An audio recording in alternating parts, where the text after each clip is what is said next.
Душ над унитазом, умывальник в спальне. Сейчас мы едем на остров Ява, потом оттуда будем подниматься на вулкан. Вы проедете вдоль западной береговой линии Бали, будете проезжать мимо шикарных пальмовых рощ, увидите много диких обезьян. Я так понимаю, что, наверное...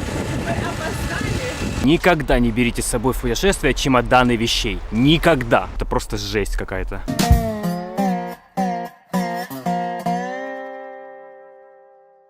Утром до отправления в тур на вулкан Иджень мы решили пройтись к океану и насладиться спокойной атмосферой Санура, если такая вообще могла бы быть. И вы знаете, атмосфера нас порадовала. На пляже было много людей, которые занимались йогой, но они, соответственно, были тихими. Было очень умиротворенно, очень спокойно, и мы прокайфовали.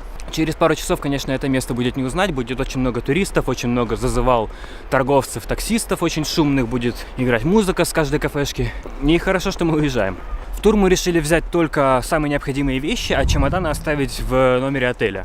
Соответственно, следующие 1,5 суток наш номер отеля в Сануре будет служить как камера хранения. Согласен, экономически, конечно, это не очень выгодно, но нам не хотелось тащить чемоданы с собой всего лишь на 1,5 дня на другой остров. Поэтому я решил выбрать такой вариант, и чтобы хоть как-то минимизировать экономический ущерб, решил выбрать дешевый отель в Сануре. Ночь в нем стоит всего лишь 220 тысяч рупий, по меркам Бали это очень дешево. Да, конечно, отель довольно суровый, номер со спартанскими условиями, маленький, душ над унитазом, умывальник в спальне, но при этом есть очень много плюсов. Очень хороший Wi-Fi, очень тихое расположение, несмотря на то, что отель находится в 2 минутах от главной улицы с кучей кафешек. Очень приветливый персонал, который всегда пойдет тебе навстречу. И до океана от отеля минут 10-15 пешком. Также в номере есть вентилятор, соответственно, от жары умирать не будете.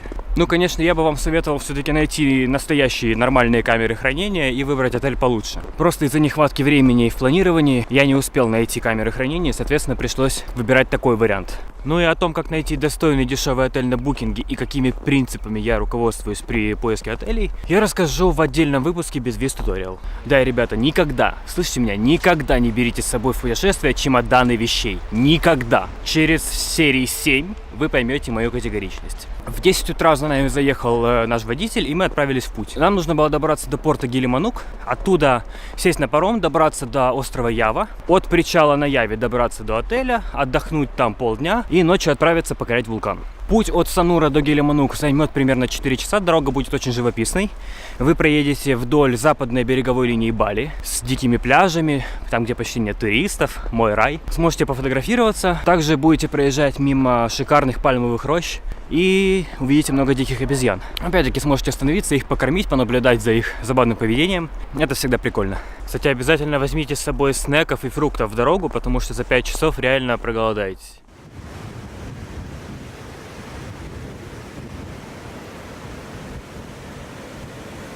Мы с Тёмой сейчас находимся на западном побережье Бали, вдалеке от больших городов, туристических центров. Посмотрите, насколько красиво вокруг. В отличие от Санура, тут совсем другая растительность и просто нереальной красоты природы. Мне кажется, что если и снимать гостиницу на несколько деньков, да, чтобы получить кайф и ощущение какой-то гармонии, отдыха, нужно делать это подальше от больших туристических центров. Именно вот в такой местности. Мне кажется, вы получите намного больше удовольствия от подобных пейзажей. Мы здесь проездом, и водитель остановил, чтобы мы насладились видом. То есть спасибо ему за это, в принципе. Мы поехали дальше, у нас не так много времени. В общем, добрались мы до Гилиманука. Наш водитель купил нам 2 билета на паром. Они стоят всего лишь $1. Мы за них не платили, он сам заплатил. Сфотографировал нас, что было странно. И сказал: все, шуруйте. Не сказал куда, не сказал кому. В общем, так на удачу мы пошли. Как миньонов в компьютерной игре. Нас направляют указательными пальцами прямо на паром. В принципе, никаких проблем. Я так понимаю, что, наверное... Мы опоздали. Походу, все.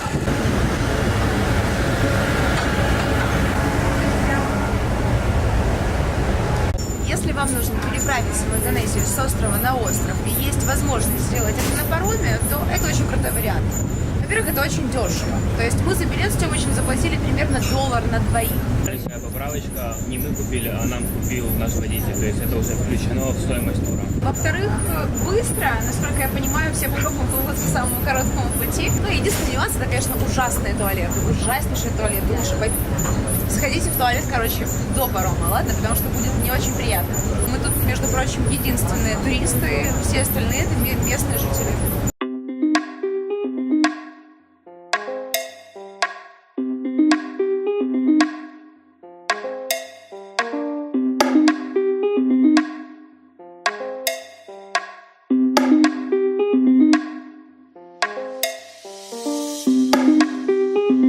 Оказалось, что эту фотографию, которую он сделал, он отправил своему коллеге на Яве. И уже этот коллега должен был нас высматривать, когда мы прибудем, собственно, в порт Явы. Уже в порту на Яве нас окружило очень много таксистов. Естественно, все говорили, что да, ребят, мы с этой компанией, мы вас довезем, все окей. По факту они бы просто потом в отеле требовали с нас деньги за то, что они нас довезли.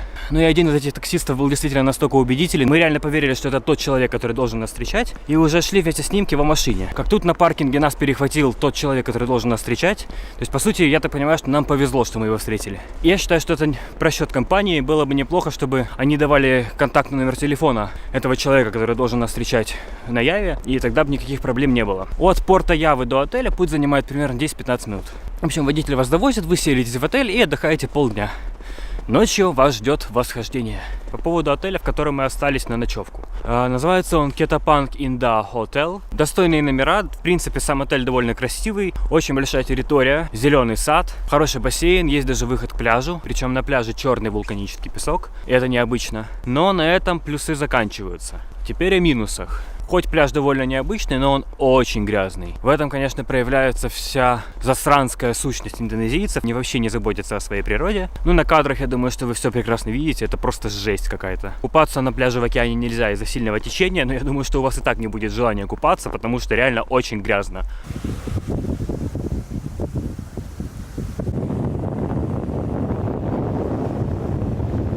Из минусов самого отеля очень медленно работает ресторан. Мы когда ужинали, ждали наши блюда реально 1,5 часа. Ах да, еще мы пошли на массаж в этом отеле, и это было ужасно. Лучше бы не ходили. В отеле реально классный бассейн, причем люди купались в нем даже когда уже было темно. Есть детская площадка, и в ресторане вечером играла живая музыка, что было приятно по атмосфере. Ну и Лиде очень понравились карпы на ресепшене, еще бы. Дай девушке любую зверюшку, и она ставит отелю сразу 5 баллов. Это конец первой части восхождения на вулкан, и вся информация по поводу этого тура будет во второй через неделю, в следующий четверг. Почему я разделил этот сюжет на 2 серии? Потому что получилась бы одна большая серия на 20 минут, а я считаю, что это слишком много. Поэтому эта серия около 8 минут, следующая серия будет около 13. Ребята, обязательно подписывайтесь, потому что для меня это главная мотивация продолжать монтировать эти видео. Хорошего всем дня, пока!